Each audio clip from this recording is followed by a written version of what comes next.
War zone से आ रही बड़ी खबरों की। कभी सोचा है कि युद्ध के मैदान में पिज्जा, पास्ता, सोडा, कोला बोला जाए और भारी तबाही मचाई जाए? खाने पीने की चीजों का भला युद्ध से क्या वास्ता, लेकिन यूक्रेन ने इन चीजों का इस्तेमाल रूस में तबाही मचाने के लिए किया। एक स्पेनिश लड़ाके की डायरी से सनसनीखेज खुलासा हुआ है, जिसमें वोदका, जूस, पिज्जा, पास्ता, फेंटा, कॉफी जैसे नाम लिखे मिले, लेकिन जब उनका राज खोला तो क्रेमलिन में कोहराम मच गया। आखिर क्या है सीक्रेट कोड नेम का पूरा गेम, इस एक्सक्लूसिव रिपोर्ट में देखिए।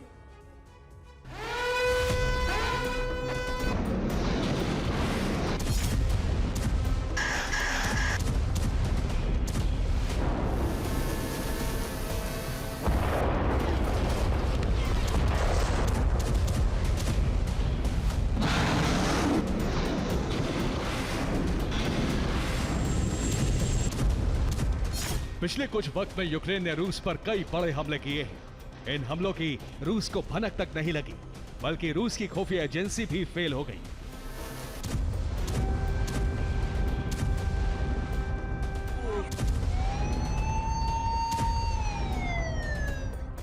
ये सब कुछ यूक्रेन की खास कोड लैंग्वेज की वजह से हुआ है।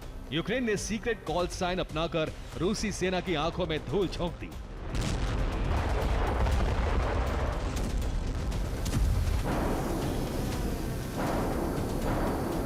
स्पेनिश मर्सनरी की डायरी से कोड का खुलासा हुआ है, जिसके बाद से रूस ने यूक्रेन के हमले रोकने शुरू कर दिए।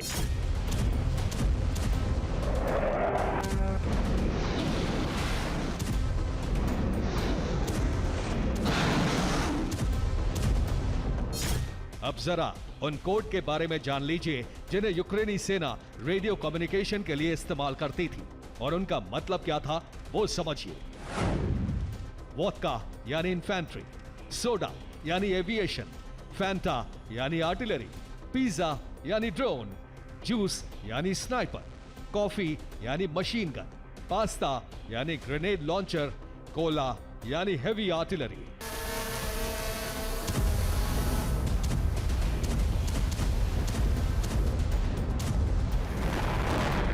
दरअसल ये कोड इसलिए भी थे कि विदेशी लड़ाकों को यूक्रेनी सेना से कमांड लेने में आसानी हो, लैंग्वेज कोई बाधा ना बने। इस तरह के कई कोड वर्ड यूक्रेन में अलग अलग देशों से आए मर्सिनरी इस्तेमाल कर रहे हैं, जिसका खुलासा स्पेनिश लड़ाके की डायरी से हुआ है।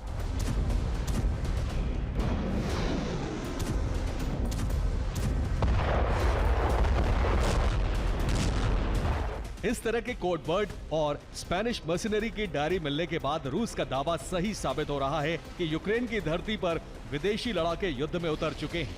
बल्कि रूस का दावा इससे आगे है कि मर्सिनरी की शक्ल में वो नेटो देश के सैनिक हैं।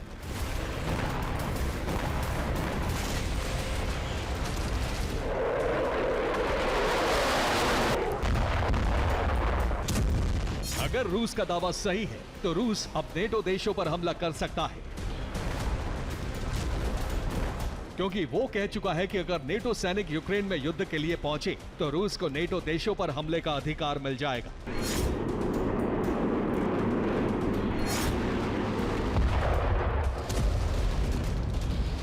यानी वो वक्त आ चुका है जब यूरोप में नेटो वर्सेस रूस शुरू होने वाला है।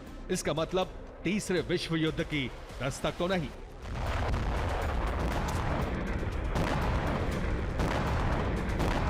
Bureau report, TV9 Bharatvarsh.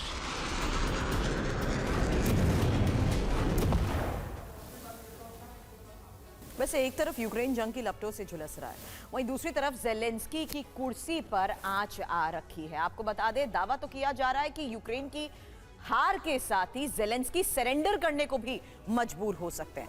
मगर इसी बीच ये खबर भी सामने आ रही है कि मिसेस ज़ेलेंस्की यानी ओलेना ज़ेलेंस्की ने अपने काफिले में एक सुपर कार को शामिल किया है, जिसकी कीमत करीब 41 करोड़ है। हैरान करने वाली बात तो यह है कि दुनिया की इस महंगी स्पोर्ट्स कार की फर्स्ट ओनर भी यूक्रेन की फर्स्ट लेडी ही हैं।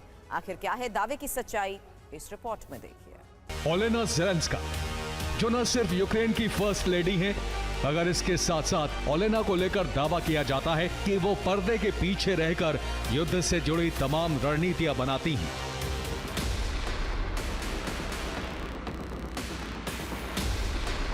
बिना लाइमलाइट में आए यूक्रेन की लेडी कमांडो बटालियन की कमान संभालती हैं। लेकिन अब यूक्रेनी प्रेसिडेंट की पत्नी ओलेना ज़ेलेंस्का पर संगीन आरोप लगाए जा रहे हैं। सोशल मीडिया पर वायरल हो रही रिपोर्ट्स के जरिए यह दावा किया जा रहा है कि पेरिस में ओलेना ज़ेलेंस्का ने सबसे महंगी कार की बुकिंग की। ओलेना ने दुनिया की पहली बुगाटी टर्बिलियन कार खरीदी।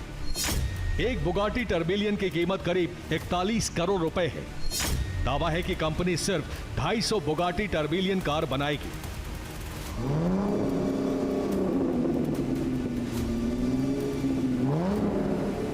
बड़ी हैरानी की बात है कि एक तरफ यूक्रेन जंग की भेंट चढ़ा है, युद्ध के चलते लोग भूखे मर रहे हैं, वहीं इसके ठीक उलट यूक्रेनी राष्ट्रपति की पत्नी विदेशों में महंगी कारों का सौदा कर रही हैं। गौर करने वाली बात यह है कि कार बुकिंग से जुड़ा बिल भी सोशल मीडिया पर वायरल है, जिसमें बुगाटी टर्बिलियन की कुल कीमत 4.5 मिलियन यूरो यानी 41 करोड़ बताई गई है।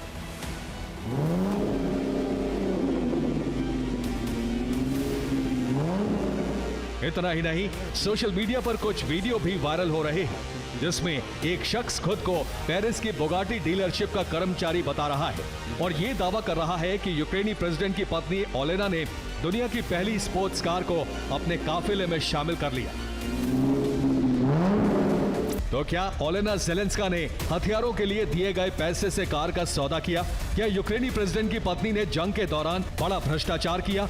तो आपको बता दें कि जो शख्स खुद को बुगाटी डीलरशिप का कर्मचारी बता रहा है, असल में वो डीप फेक वीडियो है और डीप फेक की मदद से फर्जी बिल और बाकी दस्तावेज तैयार किए गए हैं। यानी ओलेना ज़ेलेंस्का के बुगाटी कार खरीदने वाली स्टोरी फैक्ट चेक में फर्जी साबित हुई है और प्रोपेगेंडा के तहत इसे प्लांट किया गया है और सोशल मीडिया पर वायरल किया गया है। Bureau report, TV9 Bharatvarsh.